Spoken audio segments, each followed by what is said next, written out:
She grew up in an Indiana town, had a good-looking mama who never was around. She grew up tall and she grew up right with them Indiana boys on an Indiana night, yeah.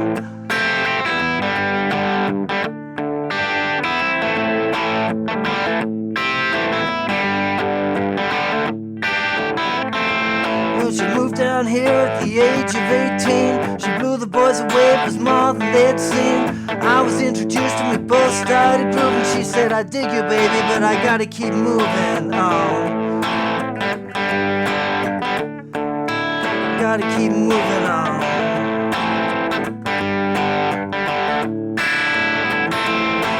Last chance with Mary Jane, one more time to kill the pain.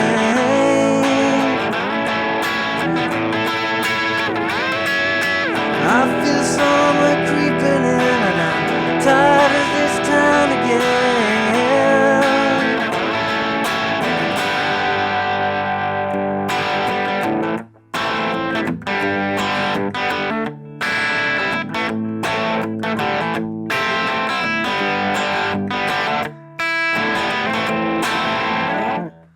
Hi, how you doing? Justin here. Today we are checking out Mary Jane's Last Dance by Tom Petty and the Heartbreakers. Man, this is an amazing tune. I love it. I love playing this. Such a really nice pocket to play and to jam along with the recording. I think the original recording is kind of a little bit sharper than standard tuning. I've left my guitar in standard tuning, but if you play along with the record, you need to tune your guitar up just a little bit.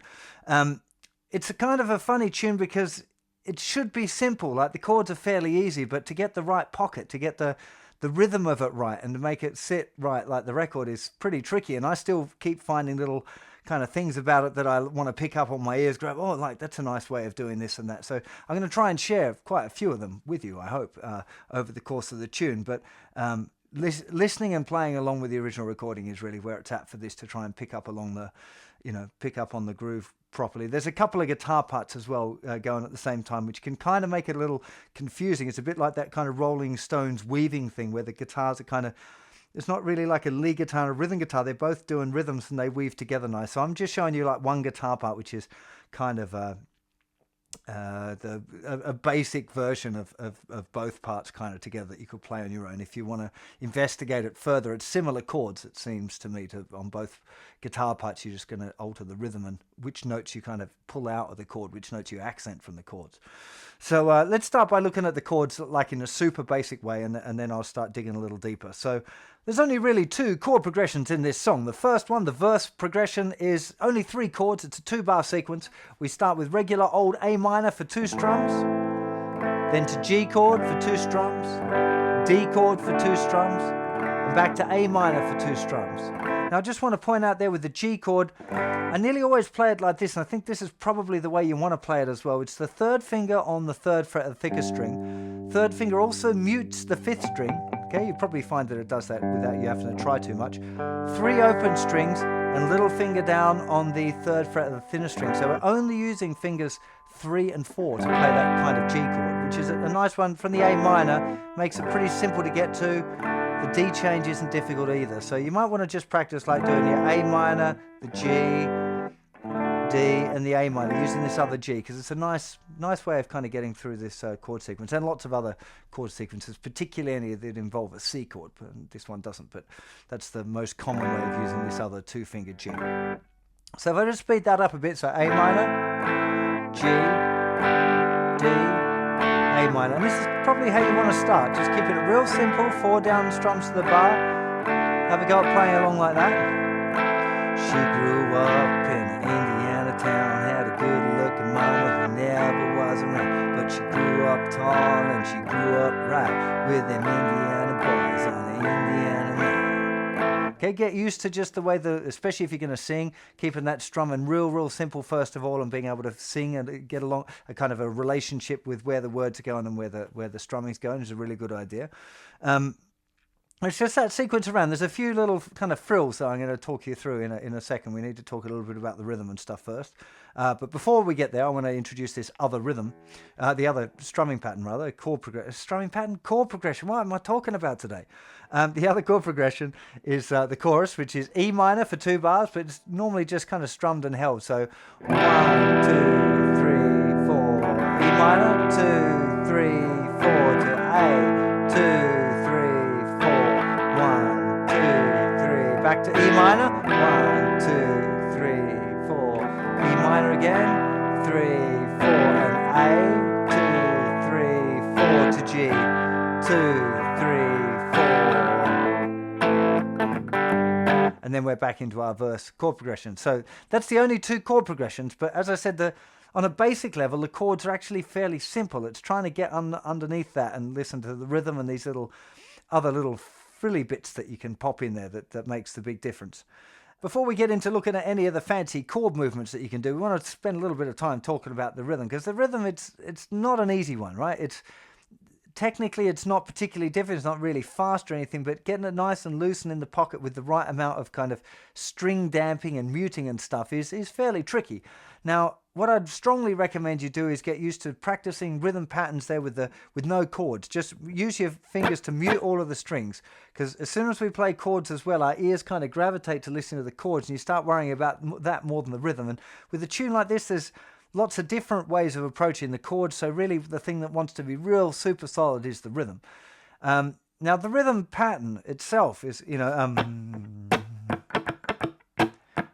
down, down, down, up, down, up, down, down, down, down, down, down, down, up, down, up, down, down. So it's literally 1 and 2 and a 3 E and 4 and a 1 and 2 and a 3 E and 4 and a. So all I'm doing is I'm strumming downs on the 1 and 2 and 3 and 4 and. Okay, so 8 down strums, and then I'm putting a few upstrokes in. So 1 and 2 and up. Okay, so after the 2 and up, we've got our first upstroke. 1 and 2 and a 3 E and 4 and. Okay, down, down, down, down, up, down, down, down, up, down, down, down, down, up, down, down, down, up. Okay, always worth kind of looking at what those rhythms look like and making sure you understand 16th note strumming, so 1 E and a 2 E and a 3 E and a 4 E and a 16 hand movements in the bar, and then trying to get you starting off with just the downs, 2 and 3 and 4 and 1, trying to get the feel for that, and then add in those upstrokes, 1 and 2 and oh, just drop my pick. And a 3 E and 4 and 1 and 2 and a 3 E and 4 and Now, just being able to start, that's not the rhythm pattern like all of the way through, because it changes a lot during the song itself, depending on what variations you're using and stuff like that. But that would be a starting point for your rhythm that you should try and get down first. Now, I just dropped my pick there a second ago, and the reason for that is to get this groove feeling real nice. I feel like I want to hold the pick real loose.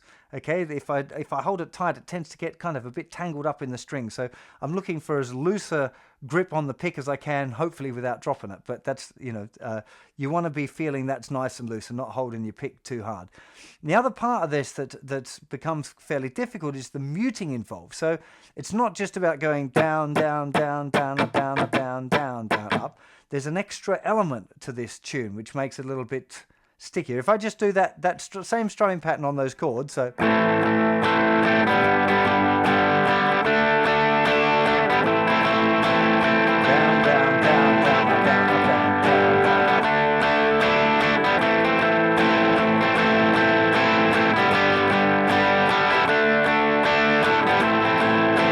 okay, it's fine, but it doesn't really sound like the record. Okay, it's not a bad place in the kind of the progression. You want to go from those real easy down strums to all 8th notes, 4 down strums to the bar, then 8 down strums to the bar, then adding in those upstrokes with the mute. Then you want to try putting that onto the chords like I just did. And it's not wrong, and you could play it like that, particularly on acoustic guitar, it'd probably sound all right. But what we're looking for here is this.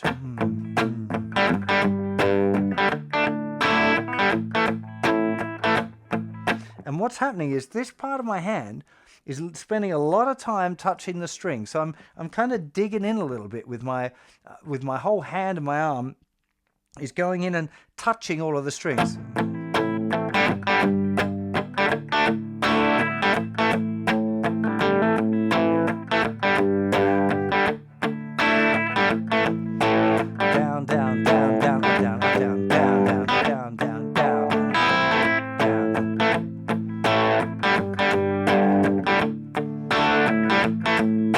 Okay, so there's that element now as well. And this is a really difficult one to teach, right? I'm always a bit like, well, should I do a close-up on what my hand's doing? But to be honest, I've attempted that before, and I don't think it makes it any clearer. You just want to be thinking about trying to get that outside of your hand with each of the down strums, so it's kind of resting on the strings.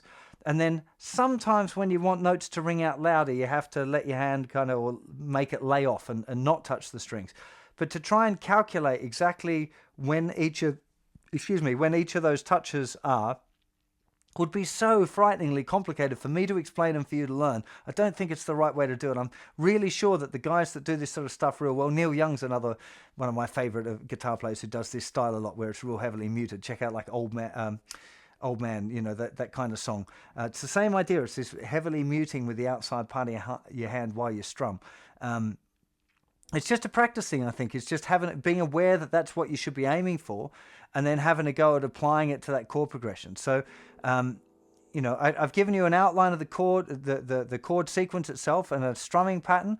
So I think the next stage, if you're looking at it in levels for the strumming, will be to now apply that strumming with that muting, like I was just saying. So down, down, down, down, down, down, down, down, down, down, down, down, down, down, down.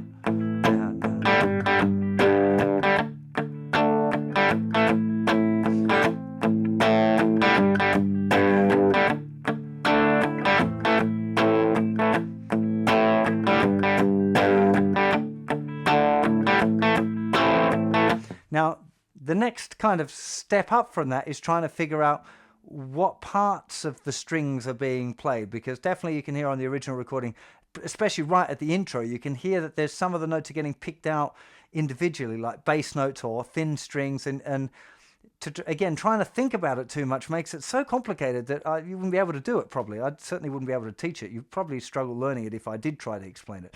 And I think that the idea is just to, again, listen to the original recording, trying to pick up where there's a little bit of more bass and a little bit more treble. There's definitely a kind of a pattern of bass, bass, chord, bass, bass, chord, bass, bass, chord, bass, bass, chord, bass, bass, chord, bass, bass, chord. So there's definitely a little bit of that sort of chord, bass, bass, chord, bass, bass, chord, that kind of the feeling of it. But there's lots more going on than that, because you've got all these little up strings and stuff. So if you're trying to think just on bass and chord, it doesn't really work either. So this is where this sort of song gets a little bit more complicated. I'm not saying you should try and absorb all of this stuff, right? If you're a beginner guitar player and you want to play this tune, just stick on. You've got the chords, just stick on with a nice, easy strumming pattern. There's lots that you could do. So down, down, down, down, down, down, down, down, down.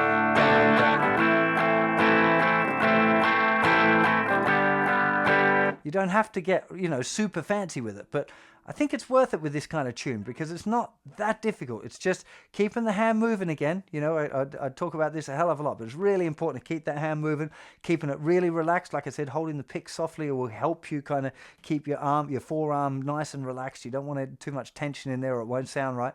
So that will be your next step, is trying to work on that and get that real nice and loose. Now, the next stage is where we start to introduce some fancy chord bits as well. And the first fancy chord bit is to realize that the A minor and the D, we often use a hammer on at the beginning. Here we got a hammer on, and then another chord. So it's the A minor, we just lift off second, third fingers, we're going to play it down, and then hammer, and then you've normally got a mute.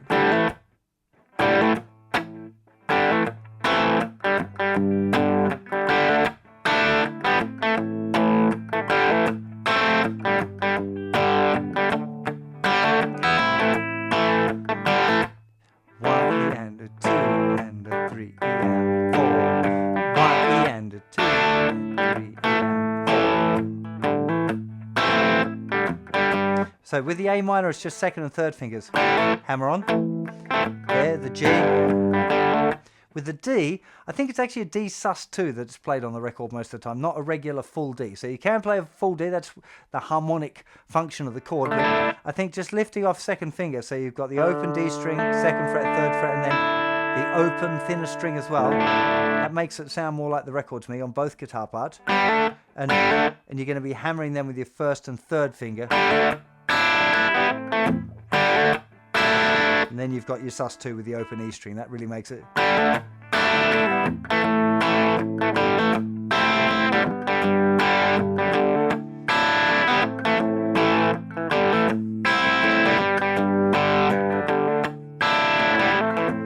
Okay, so now we're getting there. Now it's starting to sound a little bit more like it. It's quite much more heavily muted at the beginning of the song than it is later on. So again, you want to be aware of that right at the beginning. Maybe it's like a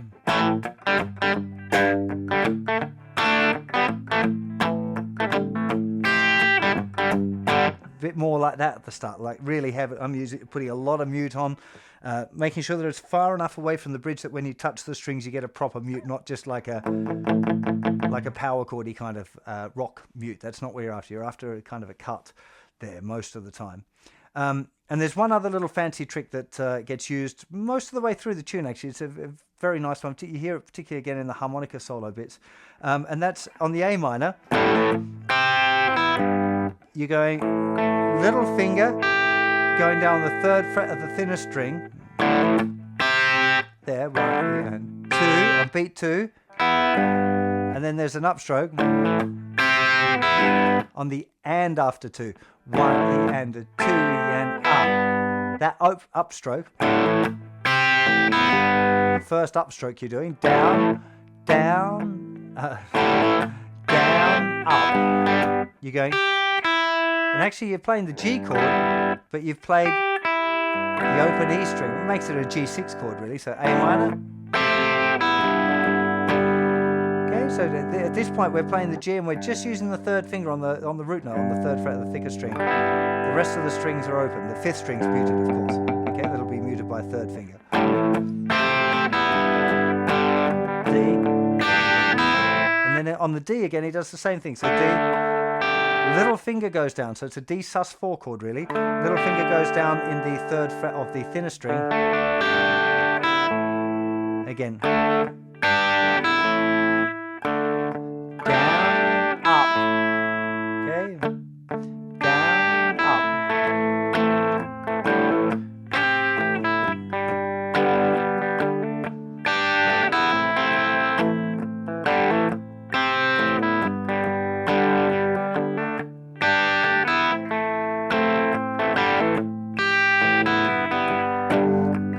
One to play slow. Hopefully you can hear it nice and clear though.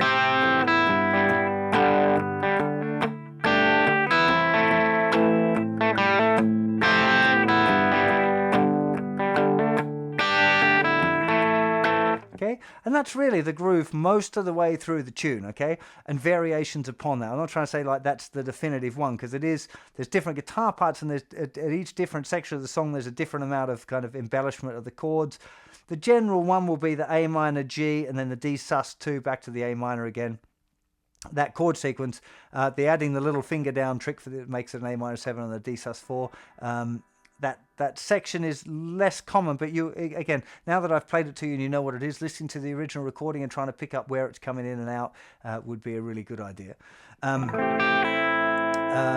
The B section, now again strumming wise, so we got E minor.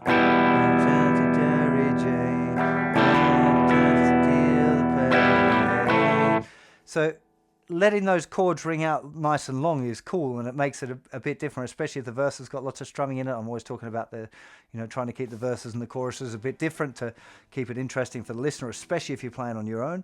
But you could have a strumming pattern as well. You could have 1, 2, 3, 4, 1, 2, down.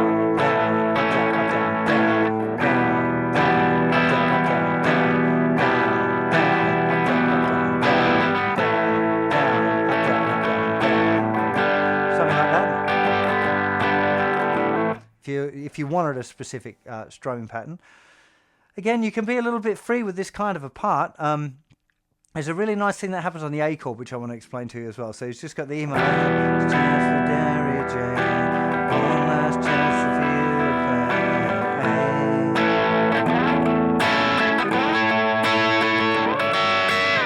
It's this little movement of the A chord. I think I hit a bit of a wrong bass note there and hit the E, but it should just be an A. Now I think it goes to this one first of all, which is like your A bar chord at the 5th fret. Keeping the open A string out though, so nothing on the thicker string, open 7, 6, 5, 5. Then you hear this, which is like a D chord, but with your first finger in the 9th fret. So open A, nothing on the thicker string, then it'll be open A, tip of first finger needs to mute the 4th string, then you have 9th fret, 10th fret, 9th fret, okay? So you can actually kind of strum that still, but then it moves up to just these 2 notes, which is the first finger on the 12th fret of the thinner string and 3rd finger on the 14th fret of the 2nd string. Just the top part of a bar chord shape. I'm pretty sure it's just those 2 notes though. But it's nice the way he moves it up from the A, 2, 3, 4, 1, 2. Okay, so it's just it's an embellishment. It's one of the guitar parts. It doesn't have to both of them do it. I think that would sound kind of weird. One's probably just hanging around with the open chord still, but I think it makes for a nice movement. So E minor, 1, 2, 3, 4, 1, 2, 3, 4, A. 5th fret, the D shaped one, up. E minor.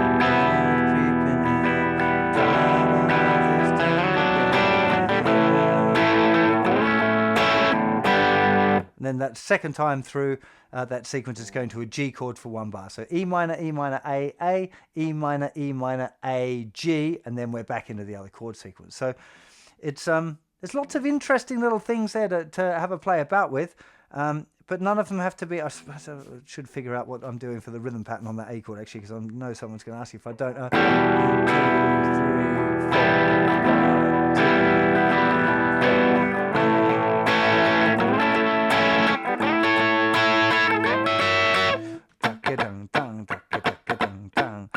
E and 2 and a 3 E and 4 and a 1 E and 2 and a 3 E and 4 and a 1 E and 2. That's the chord progression I'm using on the A. 1 E and 2 and a 3 E and 4 and a down, up, down, down, down, up, down, up, down, down, down, up. Okay, it's not a specific worked out like that's the strumming pattern that was on the record, but that's a strumming pattern that will work because, like I said, there's lots of. It's a different thing if you're playing it by yourself, if you're playing it in a band with a record, you know, on a record, or playing it live when you've got drums and bass and other guitar parts and you've all got to kind of play stuff together, and not everyone wants to play all of the accents all the time because it just gets messy. And if you listen to music like that a lot, you know, Tom Petty's great for this, is the division of the guitar parts is really interesting, the way they kind of keep out of each other's way and then sometimes come together real nice, you know, free falling. I did a lesson on the other days. It was some lovely mixtures of capoed guitar and regular tuning guitar that weave together so wonderfully. It's like a lesson on how to do that. But most times when I'm teaching you guys, I'm assuming that you're playing by yourself and you want a kind of a one guitar version of these tunes. If not, it just requires a little bit more research on your part. I can't just give you all of those things. It's very difficult for me to divide myself and have to film twice and headphones and studio, you know, it's too complicated. But if you want to get into it, I'm giving you the bones of the stuff. If you're at that level where you want to start segregating between the different parts and playing a band with your mate or whatever, then just listen to it more. I've given you the shell. Just go and listen to the original recording and try to see if you can hear your way between the two different parts. And yeah, I really hope you enjoy this fantastic Tom Petty tune. Really incredible artist, and a bit disappointed myself that it wasn't until he died that I really got stuck into his work, man. There's so much great stuff. It's just silly, you know, but there's so much great music, isn't there, around it? It's hard to listen to it all. But anyway, I feel like I missed a massive trick there. Incredible writer. Anyway, and if you've along the same things, you've only heard the hits, go and dig a bit deeper, man. There's some incredible music there to find. So look, anyway, hope you enjoyed this lesson, and I'll see you for plenty more very soon. Remember, there's thousands more over on the website, all for free, JustinGuitar.com. Go and have a look. I'll see you for plenty more lessons very soon. Take care of yourselves. Bye bye.